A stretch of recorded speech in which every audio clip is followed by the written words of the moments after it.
The Force is with you, young Skywalker. But you are not a Jedi yet. Hey, what is up, YouTube fam? It's Dupree, aka Darth Hater, here with some fresh, brand new Star Wars news for you. But before we get into it, don't forget to hit that like and subscribe, and also check out my last video because it greatly helps out the channel. So let's get into it. So apparently, the Acolyte has finally begun production at Shinfeld Studios.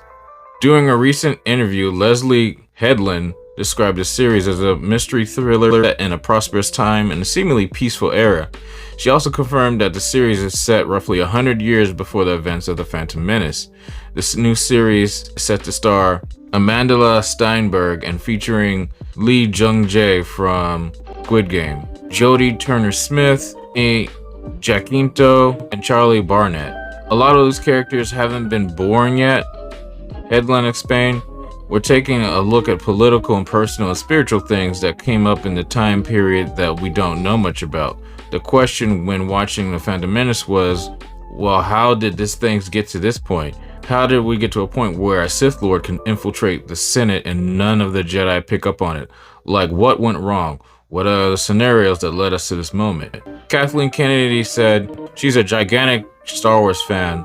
What's wonderful about Leslie is she knows it all. I mean, she's read a gazillion books from the EU, expanded universe, if you guys don't know what that means. There are little bits and pieces that she's drawing from and no one has explored yet in the on-screen storytelling. The truth is that I, as a major mega fan, came to them with this idea and I said, I think the best place to put this is in an era you guys have not quite explored yet, Headline revealed to a Vanity Fair earlier this year. They were very enthusiastic. It wasn't that they didn't want to explore the existing world, but I think they are already, because The Mandalorian and a lot of other television projects were really relying on legacy characters.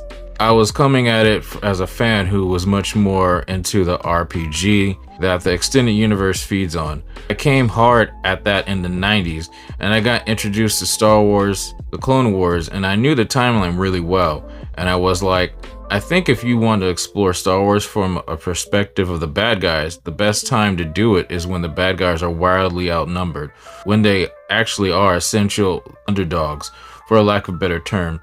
So this would be that era. Wow, like this is amazing hearing this and reading this whole thing. It's good to know that this person, Leslie Headland, is like, you know, a real deep fan who loves and, you know, knows a lot about the expanded universe. Every now and then, like depending on what show, like you can see like Lucasfilm cherry picking what they want from the expanded universe. But to go into time periods that are vastly unexplored, like I would love to see, you know, the Knights of the Old Republic or Old Republic era. I feel like that is coming down the pipeline, but they're just so hesitant on touching that because everything with Lucasfilm right now is set up post Return of the Jedi, around the Mandalorian, but like the 5-6 years after Return of the Jedi. You know, obviously a lot before the sequel trilogy. And then also in the Dark Times period, that whole period, that stretch of 20 years between episode 3, Revenge of the Sith, and episode 4, A New Hope. Like that is a whole period of time they like to stay in. And like Headland said, you know, they like to stay within the area of time where they can use legacy characters, but this is the time period, it's 100 years before The Phantom Menace. So we wouldn't get anybody we'd know from the prequel era, aside from possibly Yoda and a few other Jedi, possibly Plagueis. I'm hoping we get Darth Plagueis in this. I'm thinking we're gonna get Darth Plagueis in this, but this makes me happy. With the production photos that were recently released a few weeks ago, it was only a matter of time. It's astonishing to see how fast crews can construct a set and put that whole thing up and get it together.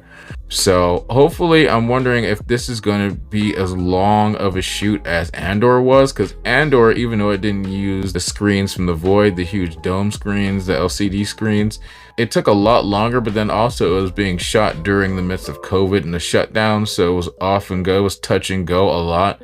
This is kind of post, you know, quarantine, so hopefully I'm thinking things should be smooth. Things should be like, you know, run pretty smooth. Anyway, I'm excited to see what leaked pictures or news we have coming up in the next coming weeks from this. So definitely stay tuned because I will be for sure covering all that.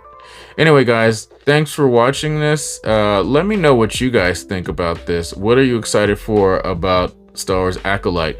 Finally, we have a show where the true villains, like they said in this, are the underdog, and we get perspective of the dark side of the Force. Anyway, let me know what you guys think in the comments down below. And as always, if you like this video, please hit that like button. If you're not subscribed to the channel, hit that subscribe button. And don't forget to hit that bell to get notifications for all my latest videos. That would be great. Anyway, guys, take care. See you in the next one. May the Force be with you. Bye.